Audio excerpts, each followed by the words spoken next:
2026 সালে তোমরা যারা মাধ্যমিক পরীক্ষা দেবে তোমাদের জন্য নিয়ে চলে এলাম বাংলা বিষয়ে একটি চূড়ান্ত গুরুত্বপূর্ণ নমুনা প্রশ্নপত্র ও সাথে তার উত্তর।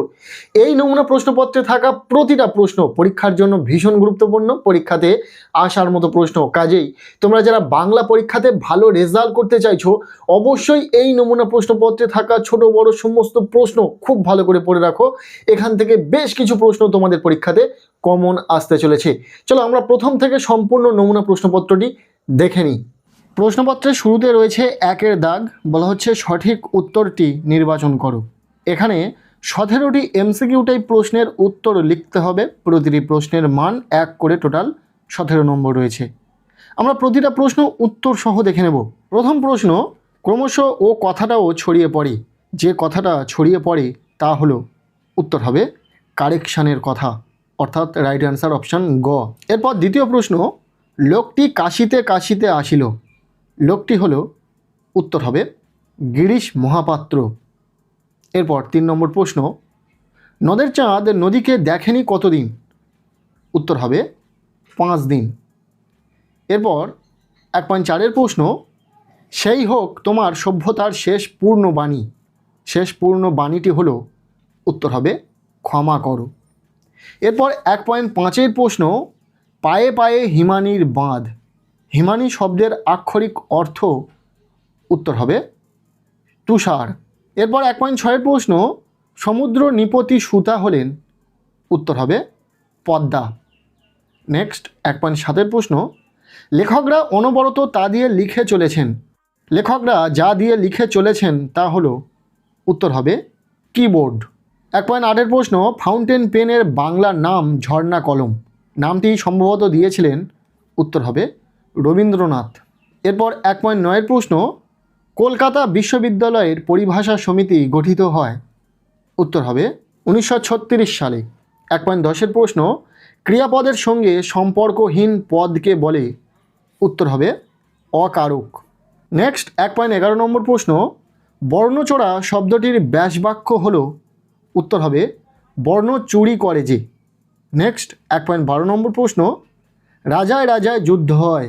এই বাক্যের কর্তাটি হলো, উত্তর হবে ব্যতিহার কর্তা। এর পরের প্রশ্ন, অপূর্ব মুগ্ধ হইয়া সেই দিকে চাহিয়া ছিল।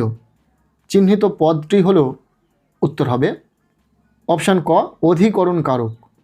1.14 নম্বর প্রশ্ন, তোরা সব জয়ধ্বনি কর। এটি কোন বাচ্যের উদাহরণ।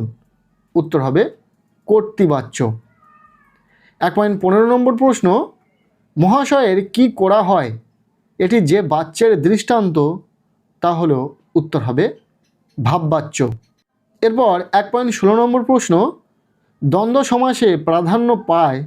উত্তর হবে উভয় পদের অর্থ। 1.17 নম্বর প্রশ্ন, যে বাচ্চে কর্তা অনুপস্থিত থাকে এবং কর্মই কর্তারূপে প্রতীয়মান হয় তাকে বলে। উত্তর হবে কর্মকর্তৃবাচ্য। এই ছিল 1-এর দাগ থেকে এমসিকিউ টাইপ প্রশ্ন। এরপর আমরা দেখে নেব 2-এর দাগ, বলা হচ্ছে কম বেশি 20টি শব্দে নিচের প্রশ্নগুলির উত্তর দাও। এখানে 19টি 1 মার্কের প্রশ্নের উত্তর লিখতে হবে। তবে প্রশ্নগুলো বিভিন্ন ভাগে ভাগ করা রয়েছে। গল্প থেকে প্রশ্ন রয়েছে, কবিতা থেকে প্রশ্ন রয়েছে, প্রবন্ধ থেকে প্রশ্ন রয়েছে, পাশাপাশি ব্যাকরণ থেকে তো প্রশ্ন রয়েছে। সো প্রতিটা প্রশ্ন দেখে নেব। প্রথমে রয়েছে 2.1-এর দাগ, যেখানে বলা হচ্ছে যে কোনো 4টি প্রশ্নের উত্তর দাও। এখানে 4টি প্রশ্ন রয়েছে গল্প থেকে। এই 4টি এসকিউ টাইপ প্রশ্নের উত্তর লিখতে হবে তোমাদেরকে। প্রশ্নগুলো দেখে নাও। প্রথম প্রশ্ন, পৃথিবীতে এমন অলৌকিক ঘটনাও ঘটে। অলৌকিক ঘটনাটা কি। এরপর দ্বিতীয় প্রশ্ন, অমৃত ফতোয়া জারি করে দিল। অমৃত কি ফতোয়া জারি করেছিল। প্রশ্নগুলো কিন্তু ইম্পর্টেন্ট, ভীষণ ইম্পর্টেন্ট। নেক্সট 1.3-এর প্রশ্ন, জগদীশবাবু কিভাবে সন্ন্যাসীর পায়ের ধুলো পেয়েছিল। 2.1-এর 4 নম্বর প্রশ্ন, নদীকে এভাবে ভালোবাসার একটা কৈফিয়ত নদের চাঁদের দিতে হতে পারে। কৈফিয়তটি কি। এই প্রশ্নগুলো রয়েছে গল্প থেকে। সো খুবই ইম্পর্টেন্ট রয়েছে প্রশ্নগুলো, খুব ভালো করে দেখে রাখবে। এরপর আমরা প্রশ্নপত্রে 2.2-এর দাগ দেখে নেব, যেখানে বলা হচ্ছে যে কোনো 4টি প্রশ্নের উত্তর দাও। এখানে কবিতা থেকে 4টি এসকিউ টাইপ প্রশ্নের উত্তর লিখতে হবে। প্রতিটি প্রশ্নের মান 1 নম্বর করে, টোটাল 4 নম্বর রয়েছে। প্রথম প্রশ্ন, অস্ত্রের বিরুদ্ধে গান কবিতায় কবি হাত নাড়িয়ে কি তাড়ান। দ্বিতীয় প্রশ্ন, এসো যুগান্তের কবি কবি ভূমিকাটি কি হবে? এই যে এসএকিউ টাইপ প্রশ্নগুলো দিয়েছি, এই প্রশ্নগুলোর উত্তর আমরা এখানে বলছি না, তবে আমরা এসএকিউ টাইপ প্রশ্নের উপর একটা সাজেশন দিয়েছি। সেই সাজেশন ভিডিওতে এই সমস্ত এসএকিউ টাইপ প্রশ্ন উত্তর সহ তোমরা পেয়ে যাবে। যারা যারা ভিডিওটি দেখোনি অবশ্যই চ্যানেলে ভিজিট করে ভিডিওটি দেখে নেবে। পাশাপাশি এমসিকিউ টাইপ প্রশ্নের ওপর সাজেশন তো দিয়েছি, সেখানে সেরা 100টি এমসিকিউ টাইপ প্রশ্ন বলে দেওয়া রয়েছে সম্পূর্ণ বই জুড়ে। সো সেই ভিডিওটি যারা দেখোনি অবশ্যই দেখে নেবে। সেখানে আশা করব যে এমসিকিউ টাইপ প্রশ্নগুলো রয়েছে বেশিরভাগ প্রশ্ন পরীক্ষাতে আসতে চলেছে। এরপর 3 নম্বর প্রশ্ন, আমাদের পথ নেই আর, তাহলে আমাদের করণীয় কি? 4 নম্বর প্রশ্ন, সিন্ধু তীরে রয়েছে মাঞ্জাস, মাঞ্জাস শব্দের অর্থ কী? এই 4টি প্রশ্ন রয়েছে কবিতা থেকে, খুব ভালো করে পড়ে নেবে। এরপর আমরা দেখে নেব প্রশ্নপত্রে থাকা 2.3-এর দাগ, যেখানে বলা হচ্ছে যে কোনো 3টি প্রশ্নের উত্তর দাও। প্রবন্ধ থেকে 3টি এসএকিউ টাইপ প্রশ্নের উত্তর লিখতে হবে। প্রতিটি প্রশ্নের মান 1 করে, টোটাল 3 নম্বর রয়েছে। প্রশ্নগুলো ভীষণ ইম্পর্টেন্ট, দেখে নাও। প্রথম প্রশ্ন, তাই নিয়ে আমাদের প্রথম লেখালেখি, কি নিয়ে প্রাবন্ধিকদের প্রথম লেখালেখি? এরপর দ্বিতীয় প্রশ্ন, লাঠি তোমার দিন ফুরাইয়াছে, কথাটি কে বলেছিলেন? এরপর 3 নম্বর প্রশ্ন, হিমালয় যেন পৃথিবীর মানদণ্ড, উক্তিটি কার? এরপর 4 নম্বর প্রশ্ন, এই দোষ থেকে মুক্ত না হলে বাংলা বৈজ্ঞানিক সাহিত্য সুপ্রতিষ্ঠিত হবে না, কোন দোষের কথা বলা হয়েছে? এই 4টি প্রশ্ন প্রবন্ধ থেকে রয়েছে। প্রতিটি প্রশ্ন ভীষণ ইম্পর্টেন্ট, খুব ভালো করে দেখে রাখো। এরপর আমরা দেখে নেব প্রশ্নপত্রে থাকা 2.4-এর দাগ, বলা হচ্ছে যে কোনো 8টি প্রশ্নের উত্তর দাও। এখানে ব্যাকরণ থেকে 8টি এসএকিউ টাইপ প্রশ্নের উত্তর লিখতে হবে। প্রতিটি প্রশ্নের মান 1 করে, টোটাল 8 নম্বর রয়েছে। প্রশ্নগুলো আমরা দেখে নেব। প্রথম প্রশ্ন, সমধাতুজ কর্ম বলতে কি বোঝো? দ্বিতীয় প্রশ্ন, সম্বন্ধ পদ কারক নয় কেন? 3 নম্বর প্রশ্ন, অব্যয়ীভাব সমাসের একটি উদাহরণ দাও। এরপর 4 নম্বর প্রশ্ন, সন্ধি ও সমাসের মধ্যে একটি পার্থক্য লেখো। এরপর 5 নম্বর প্রশ্ন, বাক্য নির্মাণের শর্ত কয়টি ও কি কি? এরপর 6 নম্বর প্রশ্ন, অমৃতের জবাব আমাকে বদলে দিয়েছে, জটিল বাক্যে রূপান্তর করো। এরপর 7 নম্বর প্রশ্ন, সূর্য পশ্চিম দিকে উদিত হয়, বাক্য নির্মাণের কোন শর্ত এখানে লঙ্ঘন করা হয়েছে? নেক্সট 8 নম্বর প্রশ্ন, কর্মকর্তৃবাচ্যের একটি উদাহরণ দাও। পরের প্রশ্ন, তথা কর্ণা থাকে সর্বক্ষণ, ভাববাচ্যে রূপান্তরিত করো। এরপর 10 নম্বর প্রশ্ন, তির্যক বিভক্তি কাকে বলে? উদাহরণ দাও। এই 10টি এসএকিউ টাইপ প্রশ্ন ভীষণভাবে ইম্পর্টেন্ট রয়েছে তোমাদের পরীক্ষার জন্য। প্রতিটি প্রশ্ন খুব ভালো করে পড়ে রাখো। এরপর আমরা দেখে নেব প্রশ্নপত্রে থাকা 3-এর দাগ, বলা হচ্ছে প্রসঙ্গ নির্দেশ সহ কম বেশি 60টি শব্দে উত্তর দাও। এই 3-এর দাগ থেকে শুরু হচ্ছে বড় প্রশ্ন। 3 + 3 = 6, অর্থাৎ গল্প থেকে 2টি প্রশ্ন রয়েছে 3 মার্কের, একটি প্রশ্নের উত্তর লিখতে হবে 3 নম্বর, এবং কবিতা থেকে 2টি প্রশ্ন রয়েছে, একটি প্রশ্নের উত্তর লিখতে হবে, প্রশ্নের মান 3। এই 3 + 3 = 6। সো প্রথমে রয়েছে গল্প থেকে প্রশ্ন 3.1-এর দাগ, বলা হচ্ছে যে কোনো একটি প্রশ্নের উত্তর দাও। এখানে গল্প থেকে 2টি প্রশ্ন রয়েছে 3 মার্কের, যে কোনো একটি প্রশ্নের উত্তর লিখতে হবে, প্রশ্নের মান 3। আমরা প্রশ্ন দুটি দেখে নেব, ভীষণ গুরুত্বপূর্ণ প্রশ্ন। প্রথম প্রশ্ন, পথের দাবি রচনাংশে অপূর্ব চরিত্রটি আলোচনা করো। ভীষণ গুরুত্বপূর্ণ প্রশ্ন, খুব ভালো করে পড়বে। এরপর দ্বিতীয় প্রশ্ন, নিজের এই পাগলামিতে যেন আনন্দই উপভোগ করে, কার পাগলামির কথা বলা হয়েছে? এই পাগলামির কারণ কি? এরপর আমরা দেখে নেব প্রশ্নপত্রের 3.2-এর দাগ, বলা হচ্ছে যে কোনো একটি প্রশ্নের উত্তর দাও। এখানে কবিতা থেকে 2টি প্রশ্ন রয়েছে 3 মার্কের, যে কোনো একটি প্রশ্নের উত্তর তোমাদেরকে লিখতে হবে। প্রশ্নগুলো আমরা দেখে নেব। প্রথম প্রশ্ন, বিস্মিত হইল বালা, বালাকে, তার বিস্মিত হওয়ার কারণ কি? ইম্পর্টেন্ট প্রশ্ন। এরপর দ্বিতীয় প্রশ্ন, অস্ত্র রাখো গানের 2টি পায়ে, গানের 2টি পা বলতে কবি এখানে কি বলতে চেয়েছেন? এই 2টি প্রশ্নই ইম্পর্টেন্ট রয়েছে। গল্প ও কবিতা থেকে 3 মার্কের জন্য ঠিক কোন প্রশ্নগুলো গুরুত্বপূর্ণ রয়েছে সেই নিয়ে সাজেশন ইতিমধ্যে দিয়েছি, অবশ্যই চ্যানেলে ভিজিট করে ভিডিওগুলি দেখে নেবে। এরপর আমরা দেখে নেব প্রশ্নপত্রে থাকা 4-এর দাগ, বলা হচ্ছে কম বেশি 150 শব্দে যে কোনো একটি প্রশ্নের উত্তর দাও। এখানে রয়েছে 5 মার্কের বড় প্রশ্ন, গল্প থেকে 2টি প্রশ্ন রয়েছে, যে কোনো একটি প্রশ্নের উত্তর তোমাদেরকে লিখতে হবে, প্রশ্নের মান 5। প্রশ্ন দুটি আমরা দেখে নেব। প্রথম প্রশ্ন, রত্নের মূল্য জহুরির কাছেই, রত্ন ও জহুরি কে কে? উদ্ধৃত অংশটির তাৎপর্য বিশ্লেষণ করো। ইম্পর্টেন্ট প্রশ্ন, খুব ভালো করে পড়বে। এরপর দ্বিতীয় প্রশ্ন, অদৃষ্ট কখনো হরিদার এই ভুল ক্ষমা করবে না। হরিদা কি ভুল করেছিল? অদৃষ্ট ক্ষমা না করার পরিণাম কি?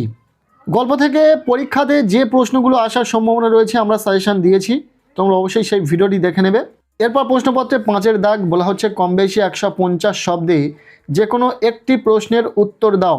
এখানে কবিতা থেকে 2টি প্রশ্ন রয়েছে, 5 মার্কের বড় প্রশ্ন। যে কোনো একটি প্রশ্নের উত্তর তোমাদেরকে লিখতে হবে। এখানে যে প্রশ্ন দুটি রয়েছে আমরা প্রথম থেকে দেখে নেব। প্রথম প্রশ্ন, বছরগুলো নেমে এলো তার মাথার ওপর। কার মাথার উপর, কেন এবং কিভাবে বছরগুলো নেমে এলো? এরপর দ্বিতীয় প্রশ্ন, অস্ত্রের বিরুদ্ধে গান কবিতায় কবি যুদ্ধবিরোধী যে মনোভাব প্রকাশিত হয়েছে তা লেখো। কবিতা থেকে 2টি প্রশ্ন ইম্পর্টেন্ট রয়েছে। এছাড়াও কবিতা থেকে ঠিক কোন প্রশ্নগুলো পড়তে হবে সেই নিয়ে ফাইনাল সাজেশন আমরা দিয়েছি, অবশ্যই ভিডিওটি দেখে নেবে। এরপর রয়েছে প্রশ্নপত্রে 6-এর দাগ বলা হচ্ছে কম বেশি 150 শব্দে যে কোনো একটি প্রশ্নের উত্তর দাও। এখানে প্রবন্ধ থেকে 2টি প্রশ্ন রয়েছে, একটি প্রশ্নের উত্তর লিখতে হবে, প্রশ্নের মান 5। তোমরা জানো তোমাদের পাঠ্য বইয়ে 2টি প্রবন্ধ রয়েছে, হারিয়ে যাওয়া কালিকলম এবং বাংলা ভাষায় বিজ্ঞান চর্চা। এই 2টি প্রবন্ধ থেকে পরীক্ষাতে 2টি প্রশ্ন আসবে, যে কোনো একটি প্রশ্নের উত্তরে লিখতে হবে। সো এখানে যে 2টি প্রশ্ন রয়েছে খুব ভালো করে পড়ে নেবে। প্রথম প্রশ্ন, ফাউন্টেন পেন বাংলায় কি নামে পরিচিত? নামটি কার দেওয়া বলে উল্লেখ করা হয়েছে? ফাউন্টেন পেনের জন্ম ইতিহাস লেখো। এরপর দ্বিতীয় প্রশ্ন, আলংকারিকগণ শব্দের ত্রিবিধ কথা বলেছেন। শব্দের ত্রিবিধ কথাগুলি কি কি? এ সম্পর্কে প্রাবন্ধিক যে মন্তব্য করেছেন তা লেখো। এই 2টি প্রশ্ন ইম্পর্টেন্ট রয়েছে। এছাড়াও আমরা সাজেশন দিয়েছি প্রবন্ধ থেকে তোমরা কোন প্রশ্নগুলো পড়বে সেই নিয়ে, সেই সাজেশন ভিডিওটি দেখে নেবে। যাদের প্রবন্ধ নিয়ে একটু সমস্যা রয়েছে অবশ্যই ভিডিওতে বলা প্রতিটা প্রশ্ন খুব ভালো করে পড়ে নেবে। এরপর প্রশ্নপত্রে 7-এর দাগ বলা হচ্ছে কম বেশি 125 শব্দে যে কোনো একটি প্রশ্নের উত্তর দাও। এখানে নাটক থেকে 2টি প্রশ্ন রয়েছে, একটি প্রশ্নের উত্তরে লিখতে হবে, প্রশ্নের মান 4। যে 2টি প্রশ্ন ভীষণ ইম্পর্টেন্ট আমরা দেখে নেব প্রশ্ন দুটি এখান থেকে। এছাড়াও আমরা নাটক থেকে সাজেশন তো দিয়েছি, তোমরা সেই সাজেশন ভিডিওটিও দেখে নেবে। প্রথম প্রশ্ন, সিরাজদৌল্লার নাট্যাংশে সিরাজের চরিত্র আলোচনা করো। ইম্পর্টেন্ট প্রশ্ন। এরপর দ্বিতীয় প্রশ্ন, বাংলার এই দুর্দিনে আমাকে ত্যাগ করবেন না। কাদের উদ্দেশ্যে করে কথা বলা হয়েছে? কোন দুর্দিনের জন্য তার এই আবেদন? 2টি প্রশ্ন ইম্পর্টেন্ট। এরপর আমরা দেখে নেব প্রশ্নপত্রে থাকা 8-এর দাগ বলা হচ্ছে কম বেশি 150 শব্দে যে কোনো 2টি প্রশ্নের উত্তর দাও। এখানে আমরা দেখব কোনি থেকে প্রশ্ন। কোনি থেকে 3টি প্রশ্ন থাকবে পরীক্ষাতে, যে কোনো 2টি প্রশ্নের উত্তরে লিখতে হবে, প্রতিটি প্রশ্নের মান 5 করে, টোটাল 10 নম্বর। প্রথম প্রশ্ন, তোর আসল লজ্জা জলে আসল গর্ব জলে। কোনির কোন কথার পরিপ্রেক্ষিতে কথা বলা হয়েছে? তোর আসল লজ্জা ও আসল গর্ব জলে বলার কারণ কি? প্রশ্নটি ভীষণ ইম্পর্টেন্ট, খুব ভালো করে পড়বে। এরপর দ্বিতীয় প্রশ্ন, টেস্ট চ্যাম্পিয়নশিপে কোনির বিরুদ্ধে যে চক্রান্ত হয়েছিল তার পরিচয় দাও। এই প্রশ্নটিও তোমরা খুব ভালো করে পড়বে। আর কোনি থেকে আমরা ইতিমধ্যে সাজেশন দিয়েছি, সেখানে মাত্র গুটি কয়েক 8 থেকে খুব বেশি হলে 10টি প্রশ্ন বলে দেওয়া রয়েছে, যে প্রশ্নগুলো যদি তুমি পড়ো 100% কোনি থেকে প্রশ্ন কমন পাবে পরীক্ষাতে। আমরা এই সমস্ত সাজেশন ভিডিওর লিঙ্ক আমি এই ভিডিওর ডেসক্রিপশনে দিয়ে রাখবো, অবশ্যই দেখে নেবে। এরপর 3 নম্বর প্রশ্ন, 4 বছরের মধ্যেই প্রজাপতি ডানা মেলে দিয়েছে। প্রজাপতি কি? কার তত্ত্বাবধানে কিভাবে প্রজাপতি ডানা মেলে দিয়েছে? এখানে রয়েছে 9-এর দাগ বলা হচ্ছে চলিত বাংলায় অনুবাদ করো। মূলত পরীক্ষাতে বঙ্গানুবাদ আসবে, তোমাদেরকে লিখতে হবে। 4 নম্বর রয়েছে, এক্ষেত্রে আমি একটা কথা বলি, বঙ্গানুবাদের ক্ষেত্রে আমরা কোনো রকম সাজেশন রাখিনি, তার কারণ বঙ্গানুবাদ সাজেশনে কার্যকর হয় না খুবই একটা। এক্ষেত্রে তোমরা কি করবে, তোমাদের যে টেস্ট পেপার রয়েছে, টেস্ট পেপারে বেশ কিছু স্কুলের প্রশ্ন সেটের যে বঙ্গানুবাদগুলো রয়েছে সেগুলো প্র্যাকটিস করবে, এক্ষেত্রে তোমরা কমন পেতে পারো পরীক্ষাতে। এরপর প্রশ্নপত্রে রয়েছে 10-এর দাগ বলা হচ্ছে কম বেশি 150 শব্দে যে কোনো একটি প্রশ্নের উত্তর দাও। এখানে রয়েছে প্রতিবেদন রচনা এবং সংলাপ রচনা। 2টি রচনার মধ্যে থেকে একটি রচনা তোমাদেরকে লিখতে হবে। যে 2টি বিষয়ে রচনা রয়েছে, প্রথম প্লাস্টিকের ব্যবহার বিষয়ে 2 বন্ধুর মধ্যে কাল্পনিক সংলাপ রচনা করো। আর দ্বিতীয় রয়েছে কুসংস্কার প্রতিরোধে বিজ্ঞান মনস্কতা বিষয়ে 2 বন্ধুর মধ্যে সংলাপ রচনা করো। পরীক্ষাতে ঠিক এইরকমই 2টি অপশান পাবে, যে কোনো একটি তোমরা লিখবে। এরপর প্রশ্নপত্রে 11-এর দাগ বলা হচ্ছে কম বেশি 400 শব্দে যে কোনো একটি বিষয় অবলম্বনে প্রবন্ধ রচনা করো। দেখো, প্রবন্ধ রচনার ক্ষেত্রে আমরা ইতিমধ্যে সাজেশন দিয়েছি, সেখানে মাত্র 4টি প্রবন্ধ রচনা বলে দেওয়া হয়েছে। এমন 4টি প্রবন্ধ রচনা যেগুলো তুমি প্র্যাকটিস করলে 100% পরীক্ষাতে প্রবন্ধ রচনা কমন পাবে।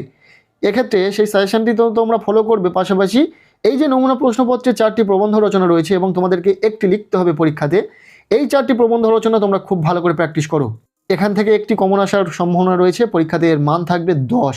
কি কি রয়েছে? বিজ্ঞান মনস্কতা ও কুসংস্কার, বিশ্ব উষ্ণায়ন, একটি বর্ষণমুখর দিন এবং একটি ঐতিহাসিক ভ্রমণের অভিজ্ঞতা। এই 4টি ভীষণ গুরুত্বপূর্ণ, পরীক্ষার জন্য খুব ভালো করে পড়বে। সো এই ছিল বাংলা বিষয়ে একটি চূড়ান্ত গুরুত্বপূর্ণ নমুনা প্রশ্নপত্র।